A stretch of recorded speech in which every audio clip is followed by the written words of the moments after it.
What's up, guys? It's Quinn. It's Alex. It's Iconiccomic, and we're finally here to do the review for Rogue One, a Star Wars story.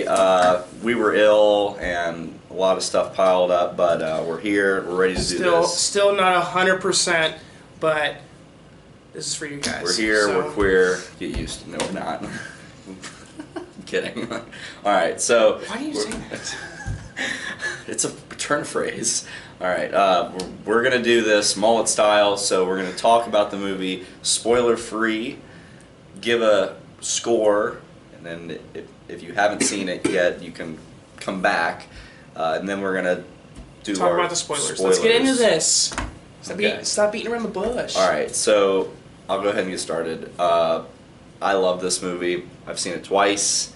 The second time, I liked it a little more in the third act. I'm not going to go into the third act to the spoiler review, but I liked it a little more in the third act, but I realized a couple things that maybe that I liked that other people who aren't like hardcore Star Wars fans will be like kind of bored. Because I think the middle of this film gets really thick, gets really heavy, a lot of exposition, a lot of story, and if you're not steeped in Star Wars, I think you could be kind of lost in the the way it's going, but then boy does it pick up, like my Lanta. I mean, just kind of going quick, I think this will be the shortest part of the review because we have to talk spoilers. Yeah. The action was amazing, especially the space battles. Then I think visually, I think it looked visually better than The Force Awakens. It was more aesthetically pleasing. Because I think I mean, obviously they went back to using models, and I think that really helped, especially with the big ships. So I like that. And this movie, it's about the team, but this is a movie about the Death Star. The movie is about the Death Star, and I really like that. And it ties so perfectly into A New Hope that I went home and watched A New Hope right afterwards, and it just fit perfectly. Mm-hmm. I agree with all that. I also cool. All right. A lot of people, they commented that the music wasn't good, but I love the music. I thought it was great. It didn't feel. It's not Star Wars music. No, you know what I mean? It's war music, because this was a war movie. Also, people said that the beginning was rushed, and we'll talk about that later. But it was a war movie, and I definitely could pick up on that. Man, it's hard to not talk spoilers, but I think my favorite thing about this movie is that everything in the movie was necessary to the plot, to the story. There's not one scene now. There could be small things in each scene that could or could not have been there, but for the most part, everything had to be there for this movie, to be a thing, to contribute to the story of getting the plans. That's what I like. There could be, because there were so many moments where it could have totally been thrown off if one thing didn't happen, and everything had to fall into place. I think that was my favorite thing. Yeah, the music is it's very, very, very different than the Star Wars music we're used to, and I think that's the reason a lot of people didn't like it. I think they were going and expecting to hear. I was disappointed. I think they could have used the Imperial March a little more. You know what I'm saying? Because I mean, it is a movie about the Empire at its peak, so I think you could have at least just put tones of it in there. But I mean, there's no reason to put the Force theme in there, like Luke's theme. At the same time, it's like if they played it over and over again, it would be like no, but like just like when you first see Vader in the movie, spoiler, he's in there. But well, no, okay, so it'll be kind of like if we first saw Iron Man, if they played Iron Man more like 4 times throughout the movie. Okay. Yeah, but so, it is different than, because it's music without words. It's like, I am Darth Vader. Like, I mean, that would have been jarring. I would have left. Like, what is this movie? Well, but yeah, I didn't have a huge problem with the music at all. I wasn't like, this is not a score I don't think I would buy, like, on my phone and listen to, because, like, I have the other Star Wars scores. But I definitely think it added to the, because we weren't supposed to be focused on the music. Because that's the difference, I think, between this movie and the other Star Wars movies when it comes to music, is that in the other Star Wars movies, it all kind of culminates, where it's like you got the visual, the action, and the music element that just adds to it. This movie, I didn't think needed that overtone of amazing music. Like, the music set the tone in the other movies. Like, when you heard a certain tone, you knew, like, okay, here comes this, or, Like the Darth Maul, Obi-Wan, Qui-Gon fight was awesome on its own. You add Duel of the Fates, you are jumping out of your seat watching that fight scene. So that's why I think the movie, or the music, served its purpose in this movie. Getting just into individual, like, performances before we get into the spoilers. I think Diego Luna, who played Cassian Andor, I think he was the best human of the film. I think even better than Felicity Jones as Jyn Erso. I think Jyn Erso could have been a little more, I don't know, she was very flat to me. Like, she had one note the entire movie except for one scene that we'll get into, but she just kind of felt like that, I rebel, I rebel, I rebel, I rebel. We have to fight, I rebel. But Cassian kind of has this, changing. I think he has the best, like, character arc, because he kind of changes his character a couple times in the movie. And K2SO is, amazing. He's like a way better version of C-3PO. If R2-D2 could talk, that's who K2 is. Kind of, yeah. I was just thinking C-3PO just because... the humanoid aspect. Like, yeah. But, yeah. Like a badass C-3PO. I feel like... Because he's sarcastic. I feel like K2... I don't like you either. Like, if R2-D2 had arms and legs and could talk, would be K2. And had a baby with General Grievous. So yeah, we got K2. I'm trying to think of anybody else. Donnie Yen. Donnie Yen was amazing. Oh my god. He was probably my favorite part. I can't remember the actor's name who was his buddy, but those two, the partnership that they had, it was so cool. It was like he's the blind guy, he's like his eyes, like his eyes and ears. Is basically, well, not his ears, but yeah, that relationship was really cool. The Imperial pilot that defected, that was on the team, I liked him. I could have used a little more of him. I wanted to see more of him. Which one? The pilot? The pilot. The one that Saw Gerrera kind of kidnapped and... I don't know. I'd like to see more of him because they put a focus on him in the beginning and then you really didn't see much of him. Like, I felt like I was meant to see more. Forrest Whitaker, I thought he was really good in this movie. Yeah. For not being like a main role. I expected it to be bigger. Yeah, from the trailers. From the trailers, I thought he was going to be a big role, but for the role that he acted in, I thought he did a really good job.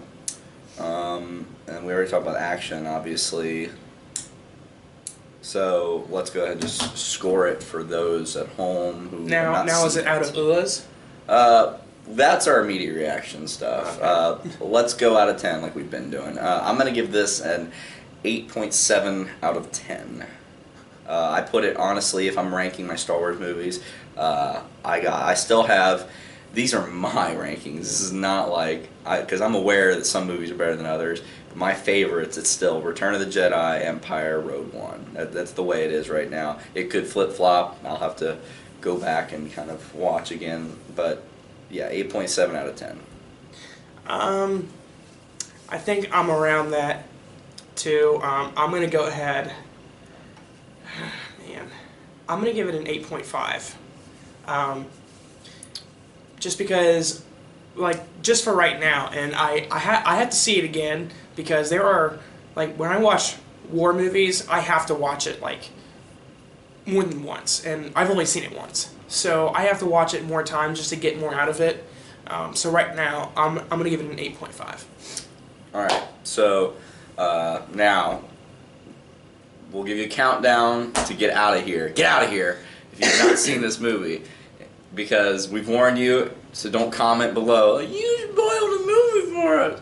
5, 4, 3, 2, 1. This is spoiler time. So let's kind of do this in this sort of linear order. Why? Okay? I want to talk about Vader. Let's go this sort of a linear order. Okay, so Vader. All right, let's just talk about Vader right off the bat. Can I please? Can go I go? for Okay, it. so. Just let it all out. Oh my gosh. Okay, so. Just when you think the movie's over, you know, they've got the plans on like a flash drive. It's like that big. It's like one of them big giant hard drives like a floppy from disk or Western whatever. Digital. Exactly. And let me paint the picture. You have the hallway, and you have the rebel soldiers, and they're trying to get the plans out, and then all you hear, and they all turn around nice and slow, and it's foggy. Can't see much. And then all of a sudden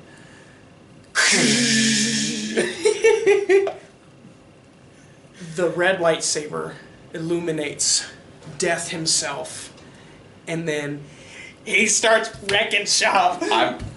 I'm not gonna put it lightly, and I'm not gonna pardon my French.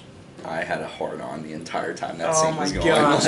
I had at least a 3/4 chub. Like, and here's what I love about this scene. Here's what I love about this scene so much. Not only was like this the first time we see Vader just wrecking shop, like Bull in a China shop. He's the Bull. They are China. You know. Remind me of like the the Force Unleashed Vader, yeah. the video game. I mean, he was throwing guys up in the ceiling. He forgot about the one guy, and he goes by. He's like, just cuts him in half on the ceiling. But here's the greatest part though. The soldiers that had the plans, the door was cracked and it was jammed. He's trying to like get through, and then he reaches the plans in, and then somebody took it. Like, here, take this. I love that because it's like he realized the bigger picture. Exactly, and then you just see this lightsaber go through the door, opens, and then oh my god. I mean that. So when I was watching this. So when they told Vader about what, and Vader's just like, you know, prepare a boarding party, I thought in my mind, okay, he's talking about the beginning of A New Hope where, you know, the stormtroopers come in and then he comes in after them, like let them do the dirty work, you know what I mean? That's what I thought was gonna happen. And then I saw them like in that hallway going into the Carillion Corvette from A New Hope. And then, like, the hallway's really dark, and I was like, no. And then the camera turns, I hear the breathing. I thought, okay, they're gonna cut. Okay, now they're gonna cut. Like, he's gonna, like, do that, you know, like, Attack of the Clones, where he's about to hit that, the sand person, the sand people. He's about to hit it, and then it just cuts. I thought it was gonna be something like that. I'm like, okay, now I gotta cut, and then, like he was like next to me. I wouldn't even say I'm on the edge of my seat. I felt like I was floating. Like I was like this. See, for me, grabbing the shoulders of the person in front of me. I had to put my hands on the armrest and push myself back. And like, as soon as the movie was over, I literally, I mean, he can tell you, I was crying. Like, I had tears in my face. I didn't cry. That was embarrassing, but... I don't even care. Like, I've been waiting for that for my entire life to see that. Because everybody has been talking about how much of a badass Darth Vader is, you know, from the canon and all the other stuff. And I've just been waiting my entire life to see that. And I finally saw it, and oh my god. Okay, we could talk about that scene forever. So now let's jump to the beginning of the movie. So I will be straight up honest, and this is part of the spoiler review, but we honestly could have said it in the other one. Everybody knew there was not going to be a crawl. an opening crawl. It jarred me. Yeah. It jarred me. As soon as it went straight to the movie, but it started the same way as all the other movies. It didn't pan down, and it didn't have a. Okay, so there was the planet, because every Star Wars movie starts with one planet, or not, well, just a planet and a starship. Was there a starship there too? I think so. Yeah, because it was in not. Was it Cranek's? Yeah. With the Death Troopers. It was in the rings of. Okay. Are you done? Yeah. But yeah, like it started the same way, but as soon as it cut to the movie, like you said, it was jarring, but. Oh, I got over it. I was like, very fast. I was like, well, okay, so here's what I thought. So as soon as it cut, my face was like, and then I went straight back to the movie. I mean, it wasn't that big of a deal. I think again, this is back to that. Oh God. This is a very, inside Star Wars movie. It's almost like a fanfic movie. You know what I mean?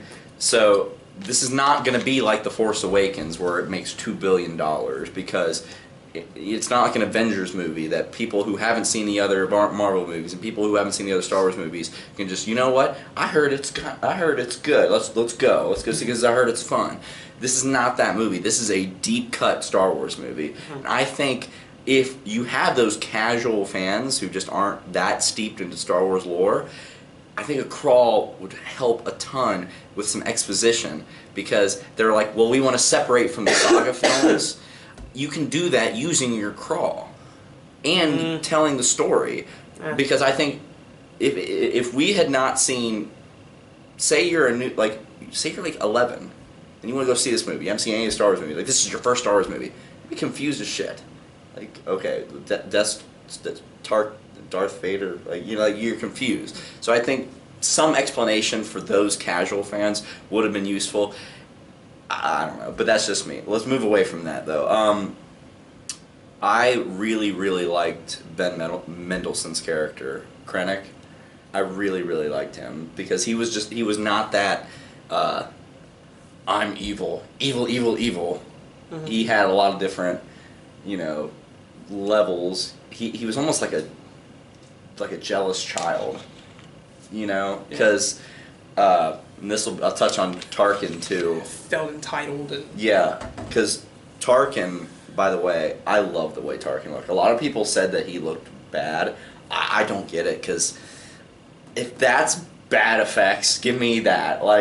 Because eventually, 5 years from now, they're gonna be able to fool us and put dead people in movies. The whole movie's just gonna be dead people. Because that looked really, really good. But I really liked that relationship between Tarkin and Cranek, where it was like Tarkin was in with the Emperor, in with Vader. He was the favorite, and he was like, you know what? Great job on this Death Star. I'm in charge. I'm gonna take it from you. And he was like a petty child. He was like, you can't. You will not take her from me. You turned her against me. Oh man. Yeah, I agree. Basically talk about the you saturated that one. Talk about the beginning though, the flashback. The first really, that's the first flashback in Star Wars. Star Wars doesn't do flashbacks. They had that one thing with Rey, which was a force back. It was just kind of like a vision, but they have never done Are you talking about when with her father when she was a kid on the planet and they came and got him? Oh yeah. I liked the flashback, but I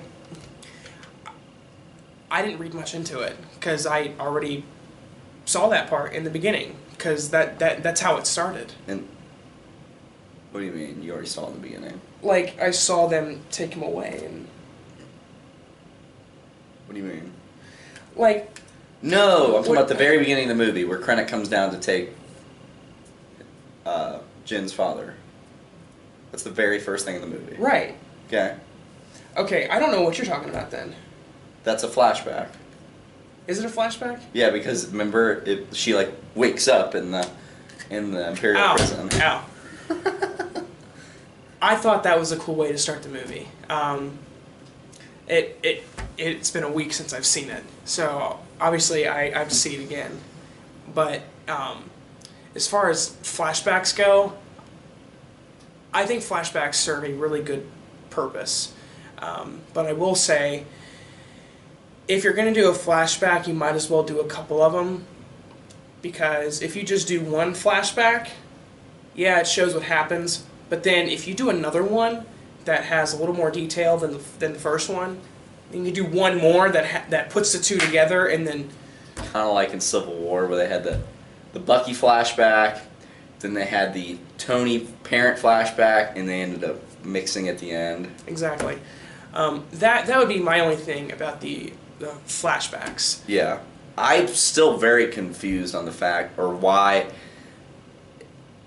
Jin's mom decided, you know what, F this. I'm going to stand up and run out there. And exactly. I will rebel. That's where she gets it from.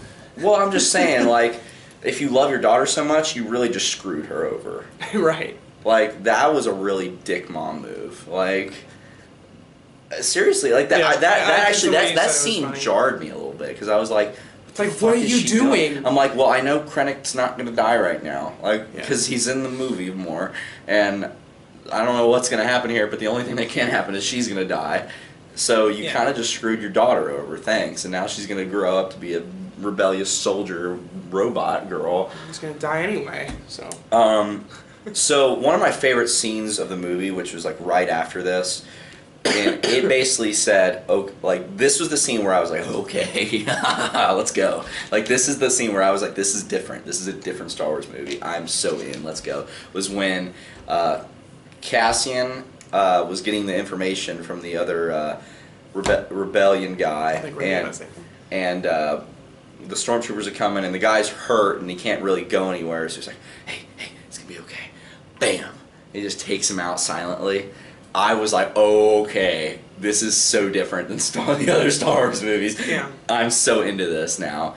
But that's kind of where the movie lost me a little bit, because they planet jumped a lot, and I kind of got lost. Like, okay, where are we? Okay, we're here. Okay, now we're here.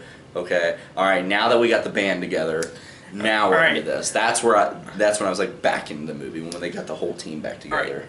I might need your help on this one, but I forgot when, or I forgot who said it, but they're talking to Cassian, and they basically compared them to the stormtroopers. Like, who's the stormtroopers now? Because of what he did to that guy, it's like, yeah, he's blindly following. Was it Jin? I don't remember. I forget who told him that. I didn't even remember that line. But yeah, like, when they compared the rebel soldiers like Cassian to stormtroopers. From a certain point of view. Yeah, and he didn't respond. He's like, he just stayed silent. But one of my favorite lines is when they're all in prison, and then it was Cassian, and it was before he started to talk to the pilot, and then I forget his name, but Donnie Yen's character. It was like Chirrut Imwe or something like that. Something like that. And then he starts to talk to Cassian, and he says something like, oh,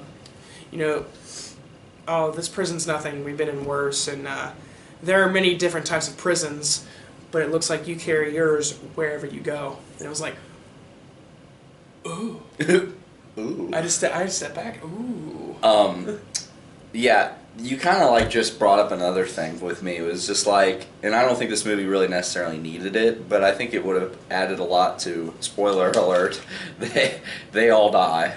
Everybody dies in this movie. But I think those deaths would have hit better if I could remember their fucking names.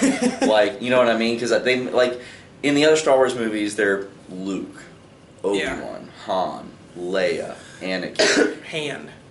Han, two different people. Han, old buddy. But in this one, it's like Cassian, Jin, like Chirrut or whatever his name. And then whoever, this guy, and his buddy, and I like they're hard names to remember. And if you don't develop, it's like, and every name's hard to remember if you don't know who they are. You know what I'm saying? That's what I'm trying to say. I think they did that on purpose, so that we didn't get attached to them. See, I wanted to get like super attached and then be heartbroken when they all just meet their demise at the end. So, because then they could have done that, and then like our emotions are here, but then Darth Vader comes and we're happy again. So they could have done that, but I'm not. So the middle chunk of the movie, I said, was like really heavy, really meaty, full of story. It really was, but so the movie slows down at a point, and you can definitely tell. It's like right after they leave Jeddah, they get out of there. The movie kind of slows down for a good chunk because it's exposition time. It's time to get you ready for the third act, which is fine. I loved it. I thought it was great. The scene at the Rebel base on Yavin, I thought was really, really cool because was a little confusing. It's like, Mon Mothma, who's in Return of the Jedi, she's in this movie. She's not in New Hope at all, or Empire Strikes Back. It is a little weird, but I love that they brought back Jimmy Smits as Bail Organa from the prequels. They brought him back. I love that because I've been praying that Disney doesn't just go, you know what, screw the prequels. They didn't happen. No, they did happen. They're like, I don't know if you knew this, but the first line of The Force Awakens the first line of the movie is, "This will begin to set things right." And that was a nod. Like, this movie, this will begin to set things right. I don't want them to be like, yes, the prequels have their problems, but they are canon and they are part of what Star Wars is. Yeah. They are 3 out of the 7 saga films. Don't pull an X-Men and be like, continuity, schmontinuity. Basically, that's what I'm saying. It's like, so with having him in there, and the actress that played Mon Mothma was in a deleted scene in Revenge of the Sith. They got the same actress. So it really gives me hope that they will continue to, use stuff from the prequels. I don't need, like, a pod race scene or Jar Jar to show up, but just nods, like having Ewan McGregor come back to play Obi-Wan in an anthology film. Everybody would love that because he is clearly the best part of the prequels. Very clearly the best part of the prequels. So having these nods, I think, is a good idea. And that all goes back to fan service. And this movie had a lot of fan service, but Absolutely. In a very good way. Yeah, and it didn't feel like a nostalgia. Like, wasn't forced. Like, there have been some people that say, like, The Force Awakens, they relied on the nostalgia factor, which I can see that. I don't think they relied on it, but they used it a ton. They used it a ton.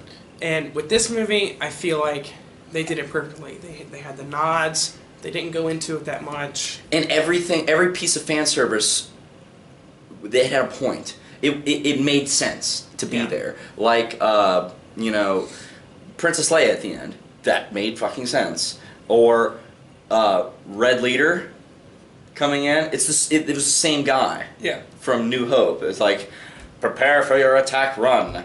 And coolest shit ever is they used deleted archive footage from New Hope that was not used and digitized it and put it in there. That's that actor. And the other ones were other actors that weren't used in A New Hope, but they filmed stuff and they put them in the other pilots. And having the one guy be Red 5 and die, that's why Luke's Red 5 in A New Hope. That's so cool. I'm trying to think of other, like, fan service nods that they did, because they did a couple. Like the your Jedi friend. Yeah. Obi-Wan, obviously, is what he's talking about, because Leia went, "You served my father," him, in the Clone Wars. Or, "I've got a bad feeling about this." And they cut him off. Like, they're like, "I got a bad feeling." Was it K2 that said that? Yeah. Like, "I've got a bad..." I was like, oh! It was a nod, and they put it in there because it's in every Star Wars movie, but it was also in a new way, and it was cool. I actually started to watch the Clone Wars on Netflix, and one of the droids say that. It's like the second episode or something. I was like, oh! I want to talk about the other Vader scene. Okay. So I think that planet, it has to be Mustafar. Yeah. I think it has to be Mustafar. And I think that the reason I know it's Mustafar is every other planet in that movie has a little title thing that says it's this planet. If they would have put Mustafar there, you would have known, oh, this is Vader. Like, Vader's coming. You know what I mean? But they didn't put that in there, and then the bacta tank starts emptying. That was cool. Who is that? Who's the other, like the old guy who bowed to him? Do you think that's just Vader's manservant or whatever? You know what I mean? Yes. Oh man. But like the power that Vader has, like when we saw that scene, and it's in the trailer when it comes up, and it's foggy and he walks out. That was in one of the trailers, but if that was all the Vader that we got, I'd be okay. I forgot about me, like, because the ending was so impactful that I was like, I kind of forgot about, you know, oh, we didn't get a Vader mowing people down scene, and then like it happened. I was like, But yeah, so he was basically just pacing around, like stalking his prey almost. the power that we have. And then my favorite part of that scene is when he's walking away, and so he's what's his name again? Krennic. So he's standing there, and Basically, then, like, so you'll talk to the Emperor then about me. and then all you see is just him go, and then he goes down to the ground, and then Vader turns back and goes, Do not choke on you. Be careful not to choke on your admirations. oh, so cool. So a lot of people hate that line. They said it was really cheesy, like cheesy line. And I went, really? How about in Empire when he chokes the guy out and he dies? Apology accepted, Admiral. Like, you know, it's something just like that. I could have used that. Could have been it, like with Vader, and that would have been fine. But because we were all like, as soon as he like did that turnaround, like we were all like, ah! Like screw that theater was clapping and going crazy. So let's talk about obviously the final battle on Scarif. Is that the name of the planet? I believe Scarif. So obviously a lot of people were really disappointed. They thought Darth Vader should have been the last, like, you know, when they figured out, like, oh, they have the plans and they're still on Scarif and they're trying to get him, like, up to the ship. Vader comes down and he's the one that kills all of the Rogue One team. That would have been cool, but you know Vader, he doesn't like sand. It's coarse, you know, it gets everywhere. But I thought that literally felt like a Normandy beach. Like that's exactly what that was. The storming of the Normandy beach. I mean, the plan was just, it was a suicide run. It was so ludicrous to all of them, but they said, you know, screw it. We need to have hope. Rebellions are built on hope. Oh my God. So everybody served a purpose in that too, that scene. Exactly. Even like not just the main characters, like the soldiers, everybody served a purpose. Yeah. And you know, we could get into every little detail, but let's just talk about the way each one of them died. So, you know, I was so right about the trailer where the pilot's up against the boxes. He just takes that deep breath, and then he turns and makes that run to connect the thing to the ship, and then the thermal detonator gets thrown in there, and you know, and he's just, oh, I'm about to cry because he looks at it and he knows, like he's just like, yeah, it was rough.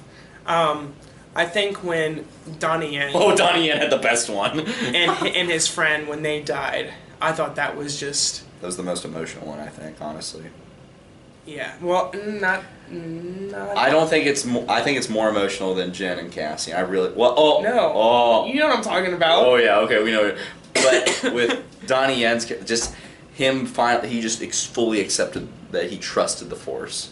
I'm one with the Force, and the Force is with me. He's walking in no man's land, bullets going, and he finally gets the connection, and then he dies. When he gets shot, and then. Yeah. I knew as soon as he died, his friends his friend was just mowing people down like, and then and he goes down and kneels on him. He says, "I'm one with the Force, and the Force is with me."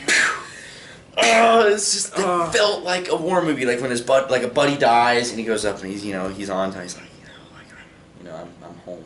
This is it. Like, this is it. And my he last just stand. makes let's save that one for last. So Jen and Cassian, you know, Oh, yeah. that was a beautiful shot. That was really well done. It was almost like a lot of people, you know, thought that because in Return of the Jedi, they used the Death Star to like blow up specific ships too, and they're like, oh, because I thought going in like it's gonna hit the city and it's just gonna be like the city. No, it just keeps. It was it was basically a nuke. Yeah. It was a nuke, and it looked like a nuclear blast just coming in on. And it's beach. like they just. Did they kiss or did they just hug? They just hugged. Good. I'm glad they didn't kiss. You know, it would have felt really, you know, forced. Well, not forced, but just like cheesy. Like okay. Okay. Well, they have to. We're gonna die. Let's fall in love right now. You know, because after having no reason to be in love with each other. Right. Yeah. So I thought that was beautifully done, and yeah, I agree. K2SO. Okay, can we talk about that for a second? Let's take. So when they're finally getting the plans, K2, he's basically holding down the fort. Oh yeah. And he's got the blaster, and I thought it was funny, like the way that he's like not even looking, just shooting stormtroopers and shit. It was awesome. But then he finally gets overwhelmed, and he's just getting shot. There was still a moment where I thought. And he's like on his knees, and then you just see this one. Unlocking the blast door. And then you just see this one go, and he falls to the ground. And then you see the lights in his eyes. That was the hardest death. Yeah. Definitely. Because, you know, I said Cassian had the best human arc. I think he had the best droid arc because he was just like, it was awesome. You know, he started off, you know, I do not like you, or like, you know, sarcastic. I'm here to like protect you or a-hole. something. Like the captain says I have to, like, you know. But yeah, there was a moment in that scene where I actually thought, well, he's gonna make it because he was holding him off pretty well, like, you know, blind just. So I was like, okay, and then like he starts to get shot again. I'm like, oh no, no, and then for a second he mows those guys. I'm like, oh okay, he's gonna be good, and then. Oh my God! I felt when he said, "I'm gonna close the blast or I'm gonna lock the blast doors." I was like, "Oh, it's over. It's over." I think I will say that the end with Krennic and Jen on the top of the thing, it was a little, you know, like very normal villain monologue instead of just fucking killing you right now. There's no like, reason not to kill you. He could have like hid behind a corner and then yeah, like. But I'm not stuck on that. I'm not mad about that. You know, it's just something else. Another fan service thing I forgot about, the C-3PO R2-D2. Oh yeah, it made sense. Where else would they be? To be on Yavin, like they're on the Rebel base. They belong to Bail Organa. Remember at the end of Revenge of the Sith, so they would be there. And then when they left, it would make sense for them to be on the Corellian Corvette. I would have liked to see them on the Corellian Corvette, like walking, like it's getting like shot, like in the beginning of New Hope. And like, remember that beginning scene? Mm-hmm. The CGI on Leia wasn't the best. I could definitely tell that one was fake. The Tarkin one, I honestly couldn't tell unless you just really zoned in on like his eyes or something. It was really his eyes that kind of could tell, but the Leia one was kind of fake looking. I'm trying to think of anything else major that we didn't talk about. I think we nailed it. We nailed it. We just nailed it.